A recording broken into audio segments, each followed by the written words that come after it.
जी अज आप करांगे flexible exchange rate जे अपना फिक्स्ड एक्सचेंज रेट।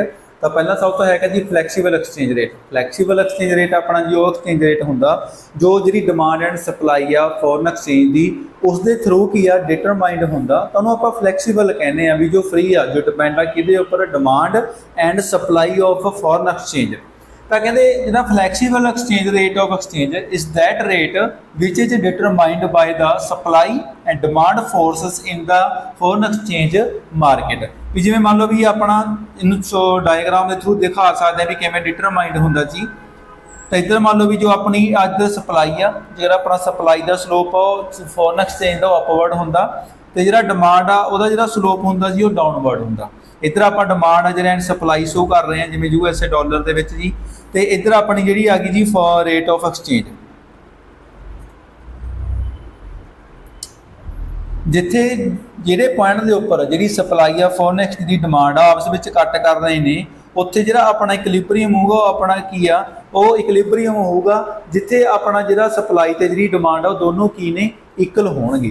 तो इस दे थ्रू जे मान लो एक्सचेंज रेट ज़्यादा आ तो जी अपनी डिमांड आ घट होगी सप्लाई की है ज़्यादा होगी। तो इस केस जी सप्लाई है ग्रेटर देन होगी डिमांड के नाल फॉरन एक्सचेंज की।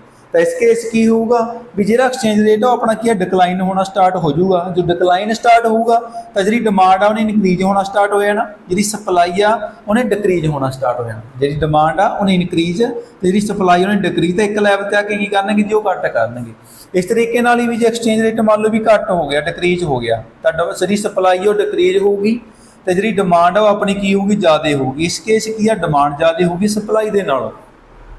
तो हुण ये सिचुएशन की आ भी जो डिमांड ज़्यादा होंदी आ सप्लाई के नालों तो इस केस जो अपना एक्सचेंज रेट आ की इनक्रीज होगा। तो उस तो इनक्रीज होना जी सप्लाई आ इनक्रीज होना स्टार्ट हो जूगी तो जी डिमांड आ वो डिक्रीज होना स्टार्ट हो जूगी। तो एक लैवल पर आके उन्होंने की होना जी इक्वल हो जाना। तो जो फ्लैक्सीबल एक्सचेंज रेट आ जो सप्लाई आ तो जी डिमांड आ फॉरन एक्सचेंज की उसके थ्रू की होंदा जी ये डिटरमाइंड होंदा।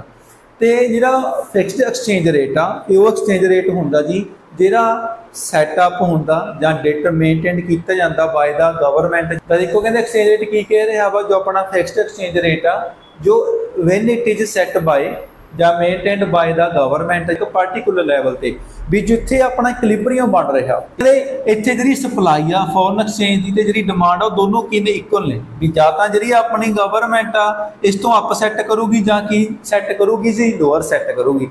तो हुण आपां पहला किस करते हैं भी जो एक्सचेंज रेट सैट होया higher than equilibrium exchange rate मान लो भी गवर्नमेंट ने जो अपना एक्सचेंज रेट है ज़्यादा सैट किया भी अपना जो $1 आ किन्ने इक्वल हो गया जी 80 इक्वल हो गया।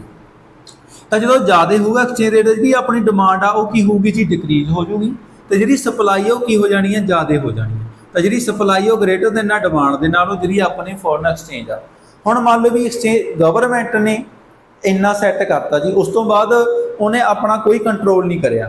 तो इस केस के दोबारे फिर जो मार्केट फोर्स आ वो इफैक्ट करूगी एक्सचेंज रेट में क्योंकि जो सप्लाई ज़्यादा एक्सचेंज की फॉरन एक्सचेंज डिमांड डिक्री घट आ तो एक्सचेंज रेट की घटूगा।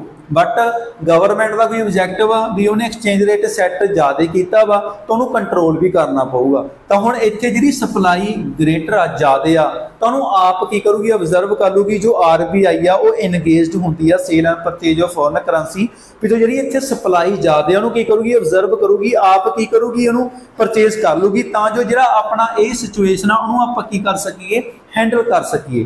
तो जो गवर्नमेंट इक्विलिब्रियम के नालों ज़्यादा एक्सचेंज रेट सैट कर दिया तो उसनों आप की कहने जी डीवैल्यूएशन ऑफ डोमैसटिक करंसी कहने डीवैल्यूएशन कि अपना डीवैल्यूएशन आ जो अपना डेप्रीशिएशन ऑफ जी डोमैसटिक करंसी आ उसके नालों की है जी डिफरेंट आ जिथे depreciation of domestic currency exchange rate इस भी इनक्रीज हो रहा डीवैल्यूएशन के भी एक्सचेंज रेट इनक्रीज हो रहा।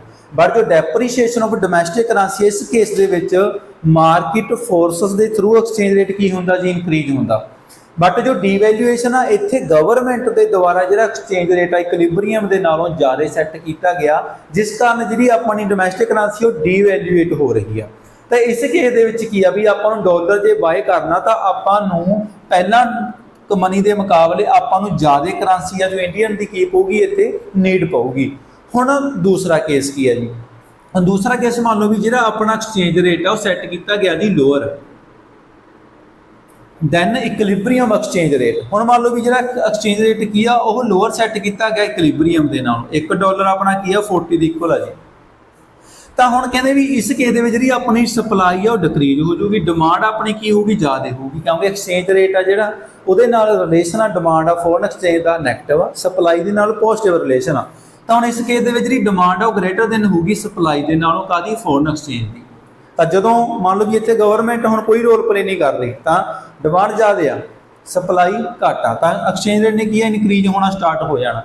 बट गवर्नमेंट ने इहनूं मेनटेन कीता तो उहनूं कंट्रोल भी करना पऊगा जी। तो इत्थे जो जी RBI आ भी जो अपना फ्रैक्चर रिजर्व आ उस दे विचों जी सप्लाई अपनी घट हुई आ उहनूं की करूगी सप्लाई रिलीज़ करके फॉरन करंसी की कंट्रोल करूगी। भी जो इस केस दे विच तो जो एक्सचेंज रेट लोअर सैट किया जाता इक्विलिब्रीयम एक्सचेंज रेट के नालों, तो आप की कहने जी रीवैल्यूएशन ऑफ डोमैसटिक करंसी कहने आ भी जिस केस दे विच आपां नूं घट इंडियन करंसी की लोड़ आ डॉलर नूं बाय करन दे लई।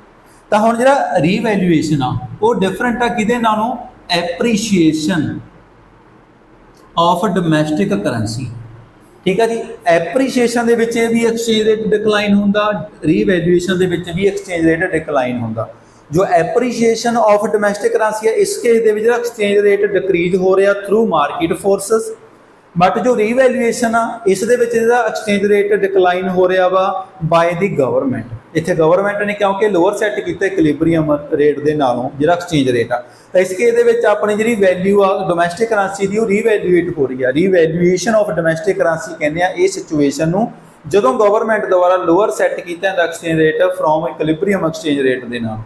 तो इस केस दे विच आपां नूं की आ जो करंसी आ इंडियन करंसी की नीड आ वो घट पऊगी डॉलर नूं बाय करन दे लई। तां दो सिचुएशनस मेन ने इन जो अपना फिक्स्ड एक्सचेंज रेट आ इत्थे मार्केट फोर्सेस रोल प्ले करदी आ, इत्थे जो अपनी गवर्नमेंट आ जां अपना जिहड़ा सेंट्रल बैंक आ वो इत्थे अपना इस केस दे विच की आ मेन रोल प्ले करदी है जी। उस तो बाद आ गया जी अपना मैनेज्ड फ्लोटिंग। ये की हुंदा जी अपना जो ये एक्सचेंज रेट आ भी जो पहला एक्सचेंज रेट डिटरमाइन होंदा बाय दा जिहड़ा अपना मार्केट फोर्सेस आ उस दे थ्रू सैटअप होंदा, बट जदों सेंट्रल बैंक नूं लगदा जो अपनी RBI आ भी जिहड़ा अपना एक्सचेंज रेट आ वो लिमिट तो क्रॉस हो रहा भी लिमिट तो की आ जां अप ज़्यादा हो रहा जां ज़्यादा डाउन हो रहा, तो उस केस दे विच आके RBI की करदी आपदा रोल प्ले करदी आ जो अपना एक्सचेंज रेट आ उहनूं आके की करदी है जी कंट्रोल करदी है। जिवें अपना जो बिहेवियर आ जिन्ना चेक सही रहिंदा अपने पेरेंट्स अपने फेवर दे विच रहिंदे ने, जदों अपना जिहड़ा बिहेवियर आ वो चेंज हुंदा थोड़े जे भी जिहड़ा अपना बैड बिहेवियर होण लगदा तो अपने जिहड़े पेरेंट्स ने आके आपां नूं की करदे ने कंट्रोल करदे ने। इस तरीके नाल एक्सचेंज रेट आ भी पहला मार्केट फोर्स दे थ्रू की आ चलदा रहिंदा ते जदों लगदा RBI नूं भी वो रेंज तो मतलब लिमिट तो की आ जां अप डाउन हो रहा तो उस केस दे विच आके RBI नूं की करदी आ जी कंट्रोल करदी आ। तो देखो exchange rate is determined by the forces of जी अपनी सप्लाई एंड डिमांड आ। उस तो बाद फिर RBI इंटरवेंस करती है उहदे विच एक्सचेंज रेट नूं मैनेज करती है भी वो की आ अपना स्लिप आउट ना होवे जो भी अपनियां डिजायर्ड की ने जी लिमिट्स ने। तो हुण इस केस दे विच RBI वर्क किवें करदी आ वो किहदे थ्रू करदी आ sale and purchase of foreign currency. भी जे मान लो पहला जिहड़ा अपना एक्सचेंज रेट आ उन्होंने आपने की करना जी रिड्यूस करना। तो इस केस दे विच भी जी अपनी RBI आ वो की करूगी जी अपना रिलीज़ करूगी जो अपनी RBI आ जी अपनी रिलीज़ करूगी सप्लाई ऑफ फॉरन करंसी। जिवें USA डॉलर की गल करिए तो वो द्वारा की सप्लाई करी जाऊगी, अदर थिंग्स कॉन्सटेंट ने। तो इस केस दे विच जिहड़ा अपना एक्सचेंज रेट आ वो की होगा जी डिक्लाइन हो जाऊगा। तो मान लो भी एक्सचेंज रेट अपना की करना जी वो इनक्रीज करना, तो इस केस दे विच जिहड़ी RBI आ वो की करूगी डिमांड ज़्यादा करूगी, किहदी डिमांड ज़्यादा करूगी ऑफ जो अपनी फॉरन करंसी है। तो जो डिमांड ज़्यादा होगी तो जो एक्सचेंज रेट आ वो अपना की हो जाऊगा जी इनक्रीज होगा। तो इस तरीके दे नाल जिहड़ा अपना एक्सचेंज रेट आ RBI द्वारा की किया जाता जी कंट्रोल किया जाता। तो अज आपने पहला किया जी फ्लैक्सीबल एक्सचेंज है, उस तो बाद फिक्सड तो फिर अपनी मैनेज्ड फ्लोटिंग। उम्मीद करदा भी तीनों कॉन्सैप्ट क्लीयर हो गए होणगे जी। तो अपनी वीडियो आ हम लाइक शेयर जरूर करना जी। Thank you.